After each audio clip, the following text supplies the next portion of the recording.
Good morning friends, welcome to the prelims booster session. आज का पहला टॉपिक है ग्लोबल हंगर इंडेक्स। ये टॉपिक आपके सोशल इश्यूज़ के लिए इम्पॉर्टेंट है। तो अभी 2024 का ग्लोबल हंगर इंडेक्स जो कि बहुत ही कंट्रोवर्शियल रहता है, उसकी रैंकिंग्स अभी आई है और इंडिया का इसमें रैंक इस बार 105th आया है, जो कि सीरियस रेंज में डाला गया है इंडिया को। तो ग्लोबल हंगर इंडेक्स जो है वो एक पीयर रिव्यूड एनुअल पब्लिकेशन होती है जो कि कॉम्प्रिहेंसिवली मेजर करता है, ट्रैक करता है हंगर को ग्लोबल, रीजनल और नेशनल लेवल पर। ठीक है, 2006 से ये इंडेक्स निकाला जा रहा है। यूएस बेस्ड IAFPRI पहले इसका पार्ट था, Germany based belt hunger life भी इसका पार्ट था, लेकिन 2007 में आयरिश एनजीओ जो है कंसर्न वर्ल्ड वाइड ने इसे ज्वाइन किया। 2018 में IFPRI ने इसको विड्रॉ कर लिया इस प्रोजेक्ट में से, और अब GHI जो है वो एक वेल्ट हंगर लाइफ और कंसर्न वर्ल्ड वाइड की जो है ये एक जॉइंट पब्लिकेशन रह गई है। तो इसके थ्रू ये अवेयरनेस जनरेट करना चाहते हैं स्ट्रगल अगेंस्ट हंगर के अगेंस्ट, और वे बताना चाहते हैं कि कैसे कंपेयर किया जा सकता है levels of hunger between countries और रीजन, और उस एरिया के जो है वर्ल्ड को, उस उन एरियाज ऑफ द वर्ल्ड को जहाँ पर हंगर लेवल हाईएस्ट हैं, वहाँ पर अटेंशन जो है वो लाना चाहते हैं ये। ठीक है, तो इस बार जो है स्लाइड इम्प्रूवमेंट देखने को मिली है स्कोर में वर्ल्ड वाइड। 2.8 बिलियन पीपल अभी भी लेकिन एक हेल्दी डाइट अफोर्ड नहीं कर सकते हैं। Highest rates of mall nutrition और चाइल्ड मॉर्टेलिटी हमने सोमालिया और सूडान जैसे रीजन्स में देखे हैं। इवन अफगानिस्तान, इंडिया, पाकिस्तान भी जो है सब्सटैंशियल हंगर चैलेंजेस फेस कर रहा है साउथ एशिया में। तो जो ये 2024 का इंडेक्स है, ये कहता है कि 42 कंट्रीज़ जो है वो alarming levels of serious hunger को फेस कर रहे हैं। विमेन पर्टिकुलरली ज़्यादा वल्नरेबल है। क्यों हंगर का जो है बढ़ता जा रहा है? क्योंकि क्लाइमेट चेंज और इन्वायरमेंटल डिग्रेडेशन देखने को मिल रहा है, आर्म कन्फ्लिक्ट्स चल रहे हैं दुनिया में, लोअर इनकम कंट्रीज़ जो हैं वो स्ट्रगल कर रही हैं डेट से। ठीक है, तो 2024 का जो इंडेक्स है वो कहता है अर्जेंट नीड है कोऑर्डिनेटेड एफर्ट्स करने की। इंडिया के कंटेक्स्ट में 35.5% चिल्ड्रन जो है अंडर 5 वो स्टंटेड हैं। एक सिग्निफिकेंट लैक है ऑफ एडिक्वेट न्यूट्रिशन का, खासकर डेवलपमेंटल पीरियड के टाइम पर। 13.7% ओवरऑल पॉपुलेशन अभी भी अंडर नरिशमेंट से सफ़र कर रही है। तो माल न्यूट्रिशन और चाइल्ड मॉर्टेलिटी दोनों के बीच में जो है वो एक इंटरप्ले है, तो इसीलिए दोनों को जो है वो इमीडिएट एक्शन के थ्रू हमें रिसॉल्व करना पड़ेगा। 2024 में के अगर हम आंकड़े देखें तो मतलब हमें पता लग रहा है कि पिछले कुछ टाइम से इंडिया की परफॉर्मेंस स्टैग्नेट रही है, जबकि इंडिया ने चाइल्ड मॉर्टेलिटी रेट्स जैसे कुछ एरियाज़ में जो है वो सक्सेस भी हासिल किया है। ओके, नेक्स्ट हम टॉपिक देखते हैं ग्लोबल ट्रेड ग्रोथ फॉरकास्ट। ये टॉपिक आपके इकोनॉमी के लिए इंपॉर्टेंट है। तो वर्ल्ड ट्रेड ऑर्गेनाइजेशन ने अपने ग्रोथ फॉरकास्ट को रिवाइज कर दिया है ग्लोबल मर्चेंडाइज ट्रेड फॉर 2025 के कंटेक्स्ट में, और उसे लोअर कर दिया है क्योंकि वेस्ट एशिया में कन्फ्लिक्ट्स चल रहे हैं। वेस्ट एशिया में कन्फ्लिक्ट से इतना बड़ा जो है वो कैसे प्रॉब्लम आ सकता है? पहली बात तो पेट्रोलियम प्रोडक्शन वहाँ पर बहुत ज़्यादा होता है। दूसरा, इंटरनेशनल शिपिंग राउट्स यहाँ से गुजरते हैं। तो इसलिए ग्लोबल शिपिंग और राइजिंग एनर्जी प्राइसेस की वजह से जो है ग्लोबल ट्रेड में जो है वो एक कंस्ट्रक्शन देखने को मिल रही है। WTO के इकोनॉमिस्ट का कहना है कि ग्लोबल मर्चेंडाइज ट्रेड जो है वो 2.7% जो है वो से ग्रो करेगा 2024 में, और मैक्सिमम 3% तक पहुंचेगा 2025 में। रीजनल लेवल पर देखें तो इंडिया और वियतनाम की प्लेयर्स बन के आए हैं ग्लोबल एक्सपोर्ट्स में। यहाँ पर जो है WTO ने हाईलाइट किया है कि ये कनेक्टिंग इकोनॉमीज़ बन रही हैं। एशियन एक्सपोर्ट्स में भी रिकवरी देखने को मिली है, खासकर मैन्युफैक्चरिंग इकोनॉमीज़ जैसे कि चाइना, सिंगापुर और साउथ कोरिया में। अगर हम देखें एशिया के कंपैरिजन में, तो यूरोप की परफॉर्मेंस जो है वो अभी भी ग्लोबल मर्चेंडाइज ट्रेड पर ही फोकस्ड है। WTO ने आइडेंटिफाई किया है कि यूरोप जो है वो इम्पोर्ट और एक्सपोर्ट दोनों के में जो है वो एक तरह से कंस्ट्रक्शन देख रहा है, कंट्रैक्शन देख रहा है। ऑर्गेनिक केमिकल्स जो कोविड के बाद जो है वो बढ़ गए थे, जिसमें सर्च देखने को मिला था डिमांड में, वो प्री पैंडमिक ट्रेंड्स में को फॉलो कर रहे हैं, मतलब उसमें अब डिक्लाइन देखने को मिल रहा है ट्रेड एक्टिविटी में। WTO ने क्लैरिफाई किया है डिक्लाइन सिर्फ जियोपॉलिटिकल टेंशंस की वजह से नहीं, ये एक ब्रॉडर ग्लोबल इकोनॉमिक ट्रेंड हमें देखने को मिल रहा है, और सिमिलर रिडक्शंस जो हैं वो US, साउथ कोरिया और जापान में भी देखने को मिल रही हैं। नेक्स्ट हम टॉपिक देखते हैं UN पीस कीपर्स। ये टॉपिक इंटरनेशनल रिलेशंस के लिए इंपॉर्टेंट है। तो इंडिया ने कंसर्न एक्सप्रेस किया है क्योंकि जो सिक्योरिटी सिचुएशन है वेस्ट एशिया में, वो वर्स होती जा रही है, क्योंकि अभी 2 यूएन पीस कीपर्स जो है वो इंजर हुए थे लेबनान के बॉर्डर पर, इसराइल के साथ जो बॉर्डर है। तो इंसिडेंट क्या हुआ कि इसराइल के एक टैंक ने फायर कर दिया यूएन के ऑब्जर्वेशन टावर पे, और जो ये बहुत सीरियस एस्केलेशन मानी जा रही है ये, क्योंकि इसराइल ने UN peace keeping force UNIFIL को कहा था कि आप वहाँ से हट जाओ, क्योंकि उस एरिया से हेजबोल्ला जो है वो रॉकेट लॉन्चेस कर रहा है लेबनान से। लेकिन इस रिक्वेस्ट को यूएन ने डिक्लाइन कर दिया। यूनिफिल जो कि सदर्न लेबनान में 1978 से जो है प्रेजेंट है, उनके पास ऑब्जर्वेशनल मैंडेट है यूएन सिक्योरिटी काउंसिल का कि वो इसराइल हेजबोल्ला वॉर जब हुई थी 2006 में, और तब से वो वहाँ पर लोकेटेड है। अब यूएन पीस कीपिंग क्या है? सिक्योरिटी काउंसिल जो होता है उसकी प्राइमरी रिस्पॉन्सिबिलिटी होती है इंटरनेशनल पीस और सिक्योरिटी मेंटेन करने की, और ये काउंसिल जो है वो एक यूएन पीस ऑपरेशन भी जो है वो एस्टैब्लिश कर सकता है। यूएन पीस ऑपरेशंस डिप्लॉय किए जाते हैं on the basis of UN security council mandate, और इस मैंडेट के बेसिस पर पीस ऑपरेशंस जो है उसमें कहा जाता है कि ये पीस कीपिंग जो है यूनिट्स या फिर पीस कीपिंग जो है फोर्स ये डिप्लॉय की जाती है ताकि आउटब्रेक ऑफ कन्फ्लिक्ट को रोका जा सके, स्टेबलाइज की जा सके सिचुएशन, पीस एग्रीमेंट्स को इम्प्लीमेंट करने में असिस्टेंस दी जा सके। ठीक है, तो प्रिंसिपल्स क्या होते हैं कि कंसेंट होना चाहिए दोनों पार्टीज़ का। अगर कंसेंट नहीं होगा दोनों वॉर की जो पार्टीज़ हैं, तो पीस कीपिंग ऑपरेशन तो खुद ही जो है वो एक पार्ट बन सकता है उस कन्फ्लिक्ट का। ठीक है, क्योंकि वो जब उसको मानेंगे नहीं तो उसके ऊपर अटैक कर सकते हैं वो दोनों पार्टीज़। पीस कीपर्स जो हैं वो इम्पार्शियल होने चाहिए अपनी डीलिंग्स में।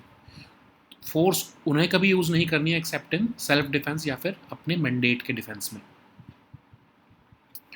India one of the largest troop contributing nation है पीस कीपिंग फोर्सेज में। 5900 ट्रूप्स इंडिया के 12 यूएन मिशंस में डिप्लॉयड हैं अभी, और इंडिया जो है वो बहुत 1950 से जो है वो इसमें पार्टिसिपेट कर रहा है। लगभग 2.25 लाख के आसपास ट्रूप्स अभी तक इंडिया अपने जो है कंट्रीब्यूट कर चुका है। और 2016 में इंडिया और यूएस ने एनुअल ट्रेनिंग प्रोग्राम भी शुरू किया, जॉइंट ट्रेनिंग का, यूएन पीस कीपर्स का form Asian African countries. India ने इवन अपनी विमेन फोर्सेस भी डिप्लॉय किए हैं। अगस्त 2021 में इंडिया ने कोलैबोरेट किया यूएन के साथ, यूनाइट अवेयर प्लेटफॉर्म शुरू किया, जो कि एक टेक्नोलॉजी प्लेटफॉर्म है सेफ्टी और सिक्योरिटी ऑफ पीस कीपर्स के लिए। इंडिया ने ये भी सजेस्ट किया कि एक मेमोरियल वॉल बनना चाहिए पीस कीपर्स को ऑनर करने के लिए। तो यूनिफिल क्या है? यूनिफिल एक इंटरनेशनल पीस कीपिंग मिशन है जिसमें 10,000 सिविलियन और मिलिट्री पर्सोनल 50 कंट्रीज से पार्टिसिपेट कर रहे हैं।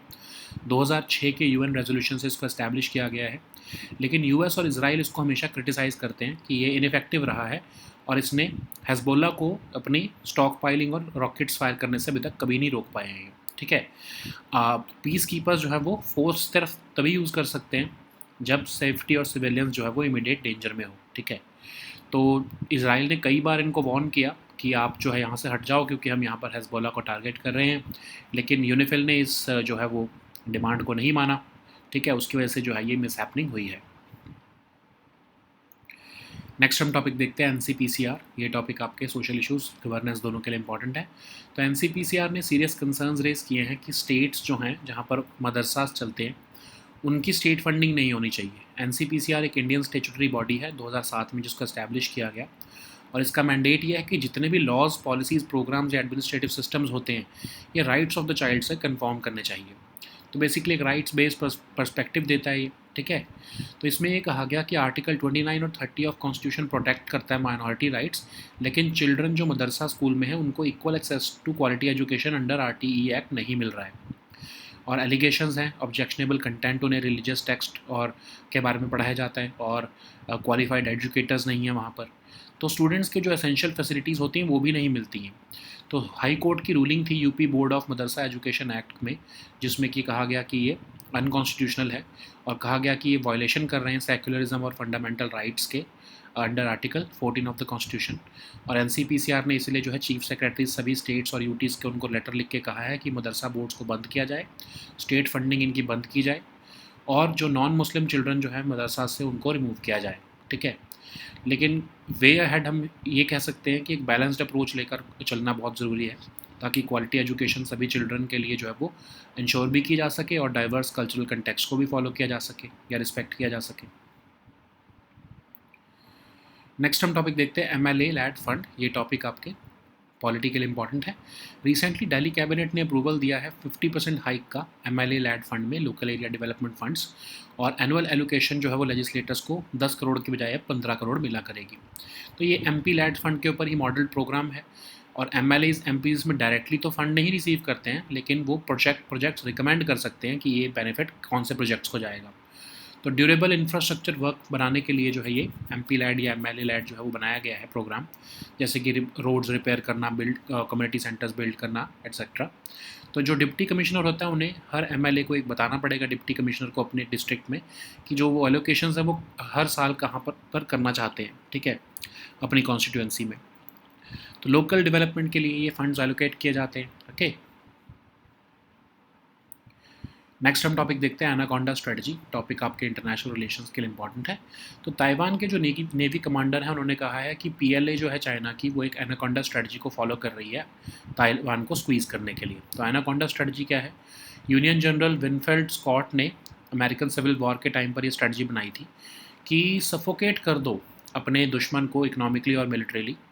तो इस स्ट्रेटजी में क्या होता है कि मिलिट्री मैनूवर्स चाइना कर रहा है, साइकोलॉजिकल टैक्टिक्स फॉलो कर रहा है, साइबर वॉरफेयर कर रहा है, ताकि ताइवान के डिफेंसेस को वीक कर दिया जाए और ताइवान खुद ही सबमिट कर दे बिना ज़रूरत के वॉर के, ठीक है। चाइना जो है वो ताइवान को चाहे सी हो या एयर से एनसर्कल कर रहा है, नंबर ऑफ एयर इंकर्जन्स बढ़ा रहा है ताइवान स्ट्रेट में। तो एक तरह से वायलेंट शोडाउन से पहले की जो ये एक्शंस हैं ये ताइवान के ऊपर किए जा रहे हैं चाइना द्वारा, ताकि ताइवान खुद ही सबमिट कर दे और वॉर की ज़रूरत नहीं पड़े। ओके, नेक्स्ट हम टॉपिक देखते हैं एस्ट्रोसैट। ये टॉपिक साइंस एंड टेक के लिए इंपॉर्टेंट है। रिसेंटली इंडिया के एस्ट्रोसैट और नासा के स्पेस ऑब्जर्वेटरीज ने एक मैसिव ब्लैक होल की जो है रैकेज को जो है वो ऑब्जर्व किया है, उसकी eruptions को। तो एस्ट्रोसैट क्या है? इंडिया का first dedicated multi wavelength space observatory जो सेलेस्टियल सोर्सेज को एक्सरे, ऑप्टिकल और UV स्पेक्ट्रल बैंड्स में साइमल्टेनियसली ऑब्जर्व करता है। 2015 में इसको लॉन्च किया गया था PSLV द्वारा। मिनिमम यूजफुल लाइफ इसकी 5 साल थी, ठीक है, और टोटल 5 साइंटिफिक पेलोड्स ये कैरी करके गया है। हाई एनर्जी प्रोसेसेस जो हैं उनको ये ऑब्जर्व कर रहा है, ठीक है, न्यूट्रॉन स्टार्स को, स्टार बर्थ रीजन्स को, न्यू ब्राइट एक्सरे सोर्सेज को ऑब्जर्व कर रहा है, ठीक है, अल्ट्रावायलेट रीजन में जो है ये यूनिवर्स को ऑब्जर्व कर रहा है। ओके,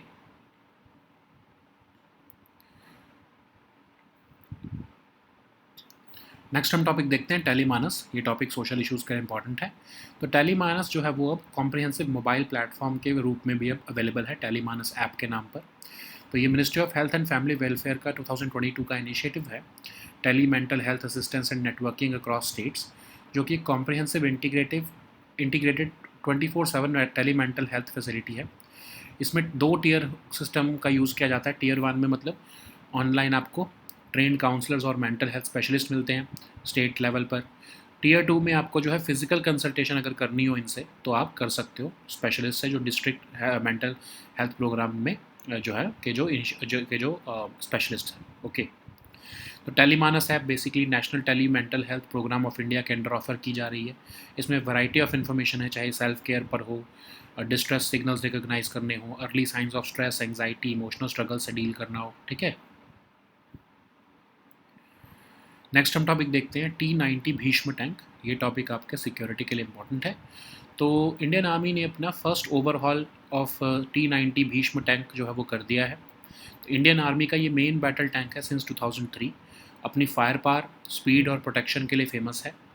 अब इसमें जो है फीचर्स अगर हम देखें, न्यू फीचर्स, तो 125 mm का स्मूथ बोर गन है, 800 शेल्स पर मिनट ये फायर कर सकता है, 60 किलोमीटर पर आवर की स्पीड से चल सकता है डिफ़िकल्ट टेरेन्स में भी, और एडवांस्ड थर्मल साइटिंग सिस्टम इसमें इस्तेमाल किया जाता है जो कि डिटेक्ट कर सकता है टारगेट्स को अप टू 8 किलोमीटर्स अवे, चाहे दिन हो या रात हो। Okay, so now let us see all these topics in English.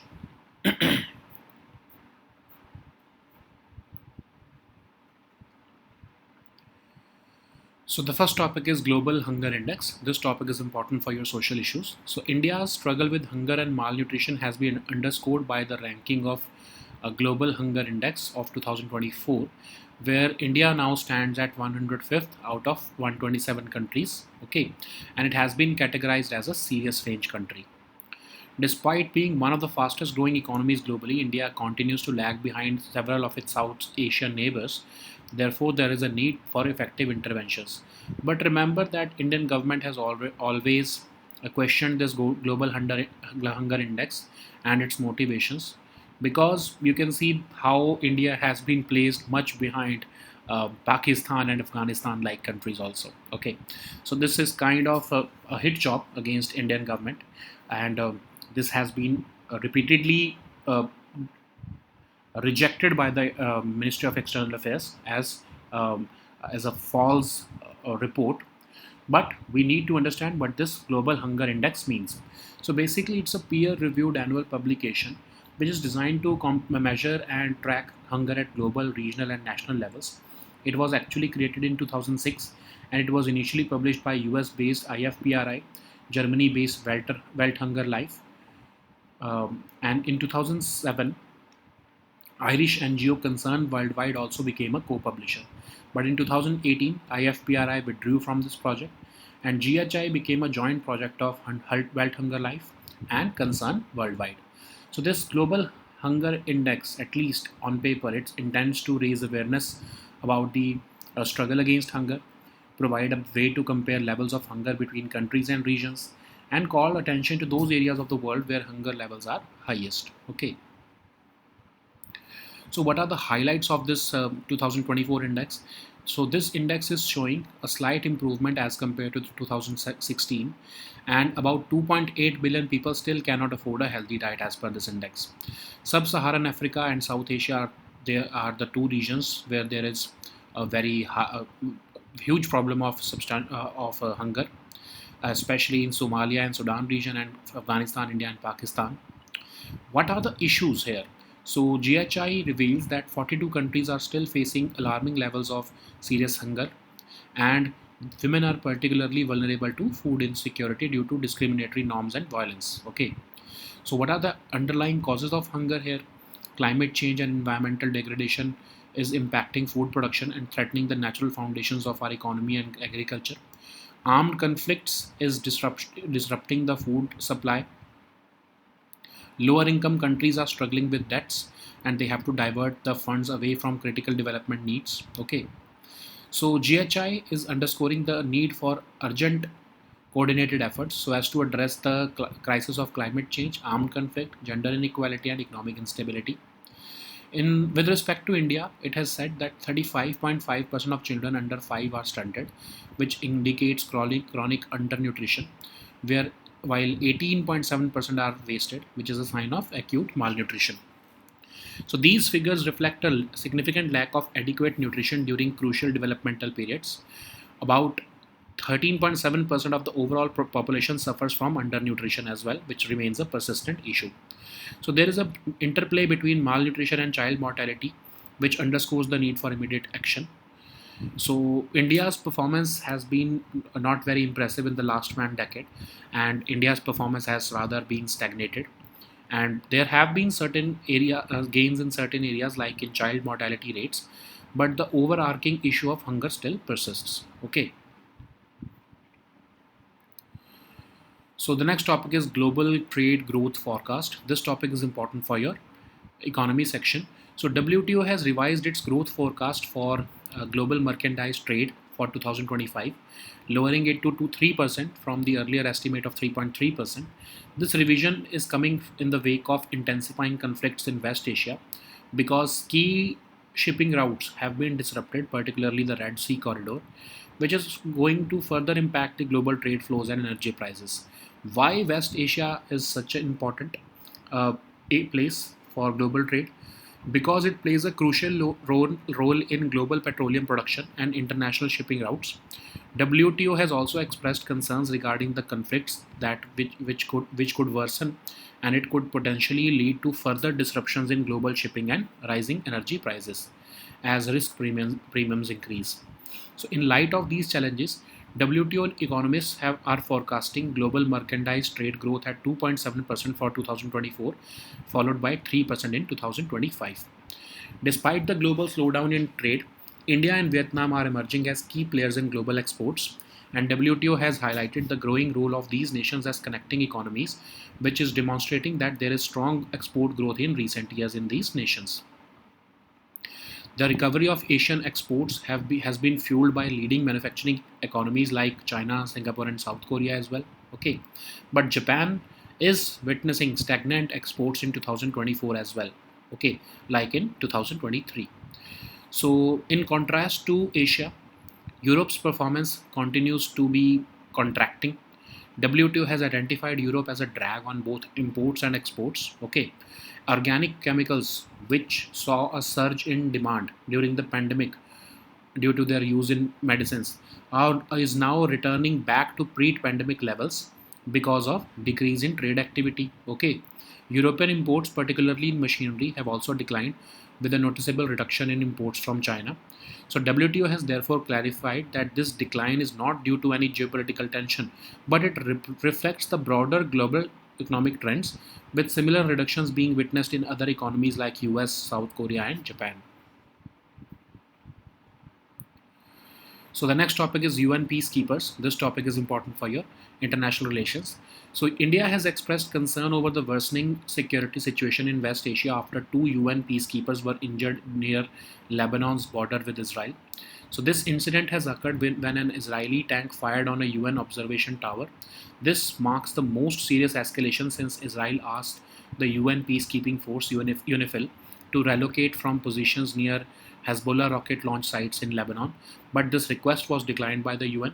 UNIFIL has been present in Lebanon since 1978, but it has an observational mandate uh, which was expanded in 2006 after the Israel-Hezbollah war. So, what is UN peacekeeping? UN Charter gives the Security Council the primary responsibility for the maintenance of international peace and security. While fulfilling this responsibility, the Council can establish a UN peace operation. So UN peace operations are deployed on the basis of mandates which are received from United Nations Security Council. Depending on the mandate, these peace operations may be required to deploy to prevent the outbreak of conflict or spillover of conflict across borders, stabilize conflict situations after a ceasefire, assist in implementing comprehensive peace arrangements. But these peacekeeping operations are based on the consent of parties, because in the absence of such consent, a peacekeeping operation risks becoming a party to that conflict, and any of the conflicting party may attack these peacekeeping operations. Peacekeepers should be impartial in their dealings. There should be no use of force except in self-defense and defense of the mandate. And what is India's contribution to peacekeeping missions? So India is one of the largest troop contributing nation to UN peacekeeping. Currently, India has about 5,900 troops which have been deployed in 12 UN missions. India has been actively participating in peacekeeping right from 1950. India has also contributed about 2,75,000 troops to peacekeeping missions so far. And in 2016, India and the US also began an annual training program for joint training of UN peacekeepers from African countries. India has also deployed women forces in the UN peacekeeping operations. In 2021, India collaborated with UN to launch the Unite Aware platform, which is a technology platform to ensure the safety and security of peacekeepers. India also suggested to build a memorial wall for the honor of peacekeepers. Okay, so what is UNIFIL? United Nations Interim Force in Lebanon is an international peacekeeping mission with over 10,000 civilian and military personnel from 50 countries. It was established under a 2006 UN resolution. However, the US and Israel have criticized the UNIFIL for being ineffective, okay, because it has failed to prevent Hezbollah from stockpiling and firing rockets. Though it is armed, peacekeepers can only use force when when the safety of civilians are in immediate danger. Okay. Despite requests from Israel to relocate, the UNIFIL recently declined to move, which led to this mishappening in which two of the members got injured. So the next topic is NCPCR. This topic is important for your social issues. So National Commission for Protection of Child Rights has raised serious concerns about the state of functioning in madrasas and called for stopping of state funding to them unless they complied with the RTE Act. Okay. So NCPR is an Indian statutory body established in 2007 under the Commission for Protection of Child Rights Act. It functions under the Ministry of Women and Child Development. Its mandate is to ensure that all laws, policies, programs, and administrative systems conform to the vision of the rights of the child.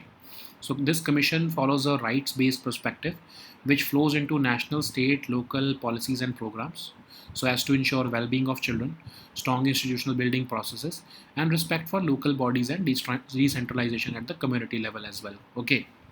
So NCPR has said that although Article 29 and 30 of the Constitution protects minority rights, children in these madrasas, they are deprived of equal access to quality education under the Right to Education Act. There are also allegations of presence of objectionable content in religious texts and a lack of qualified educators. Madrasas reportedly deprive students of essential facilities and entitlements provided in the regular schools like uniforms and midday meals. So NCPCR is following a High Court ruling which deemed the UP Board of Madrasa Education Act as unconstitutional, citing violations of secularism and fundamental rights under Article 14 of the Constitution. So NCPCR has written to the chief secretaries of all states and UTs recommending the closure of madrasa boards because they lack accountability and transparency in their functioning, and withdrawal of state funding to madrasas unless they comply with the Right to Education Act. It has also said that there is a need to remove non-Muslim children from madrasas, but the debate says that there is a need for a balanced approach to ensure quality education for all children while respecting diverse cultural contexts. So the next topic is MLA LAD fund. This topic is important for your polity section. So recently Delhi cabinet has approved a 50% hike in MLA LAD funds while increasing the increased allocation to legislators now stands at 15 crore from the earlier 10 crore. Okay. So what is MLA LAD fund? It is modeled on a similar program for MPs called the MP LADS funds. So while MLAs and MPs, they do not directly receive these funds, they can recommend projects for the scheme. So these projects are basically durable infrastructure projects ranging from repairing roads to building community centers. So under the scheme, each MLA will get the choice to suggest to Deputy Commissioner of his or her district the extent of allocations which will be given from year to year to be taken up in his or her constituency. So MLA LAD funds are issued every year to MLAs for local development like repairing roads, street lights, developing parks, laying sewer lines in colonies, etc. Okay. So the next topic is Anaconda strategy. This topic is important for your international relations. So Taiwan's Navy commander has recently claimed that PLA of China is using an Anaconda strategy to squeeze the island nation, that is Taiwan. So Anaconda strategy was proposed by Union General Winfield Scott during the early stages of American Civil War. So the strategy basically has the primary objective of suffocating the enemy economically and militarily, like how an anaconda snake coils around and asphyxiates the prey. So China's anaconda strategy against Taiwan involves a mixture of military maneuvers, psychological tactics, cyber warfare, so as to weaken Taiwan's defenses. The ultimate goal is to force Taiwan into submission without the need for a full-scale invasion. So China is already encircling Taiwan by both sea and air, increasing the number of air incursions to Taiwan Strait, and this could be seen as a prelude to a more violent showdown in the future.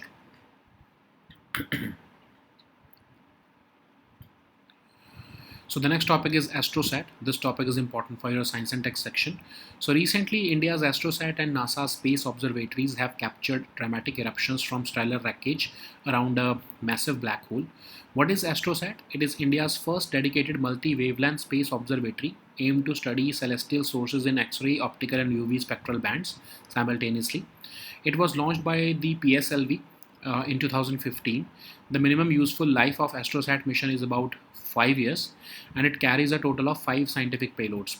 The aim is to understand the high energy processes in binary star systems which contain neutron stars and black holes, estimate the magnetic field of neutron stars, study the star birth regions and high energy processes in star systems that lie beyond our galaxy, detect new briefly bright X-ray sources in the sky, and perform a limited deep field survey of the universe in the ultraviolet region. Okay.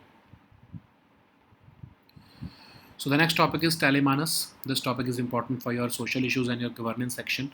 So Telemanus now is available as a comprehensive mobile platform also, Telemanus app. So Telemanus means telemental health assistance and networking across states, and it was a project started by the Ministry of Health and Family Welfare in 2022.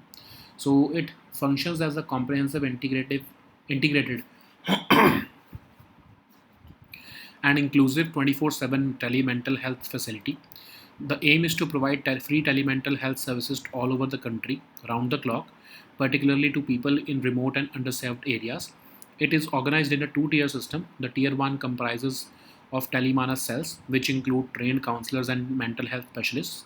The tier 2 comprises of specialists at the district mental health program level for physical consultation and or e-sanjeevani for audiovisual consultation. Okay, so the Telemanas app is offered under the National Tele Mental Health Program of India, and it has a library of information including tips on self-care, recognizing distress signals, managing early signs of stress, anxiety, emotional struggles, etc. Okay,